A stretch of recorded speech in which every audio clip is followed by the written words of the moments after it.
Hello boys and girls! Today, I'm gonna teach you how to put on the caterpillar kilay. By the way, this is I woke up like this face. So ganito lang kami pag papunta akong taping. Kasi usually lagi akong late eh. They call me the late RC Munoz. But she's dead now. And this is the new me. I put on my makeup in the car. Nalala ko yung nanay ko pagkasama ko sa kotse. Aasa rin ako nun. May linta daw ako sa kilay. So ngayon, ituturo ko na sa inyo. Napakabilis lang nitong gawin. Kung paano maglagay ng kilay sa kotse.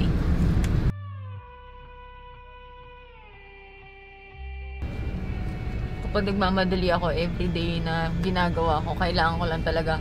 Kilay lang talaga. Kilay is life. Kahit gaano kakapal yung kilay ko, a lot of people do hate it, but some people do like it.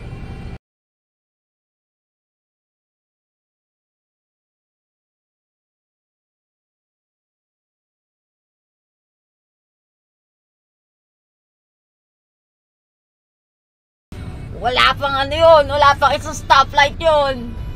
Actually, ang style na to ng kilay, depende sa inyo eh.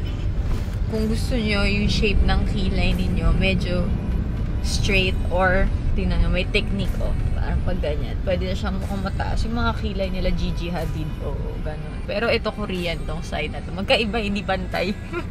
Hindi pantay kilay ko eh.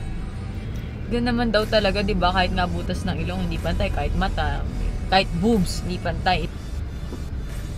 And then, you brush it. Make sure you blend it pretty well. Huwag niyo pakita yung outline.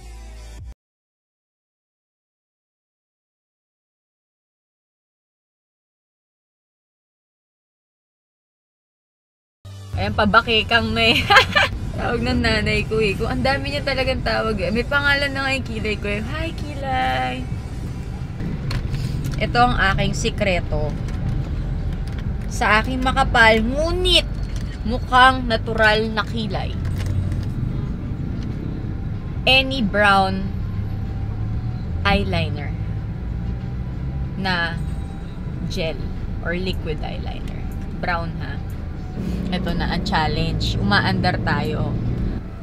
So ito, ako ang gagawin ko, magdo-drawing ako ng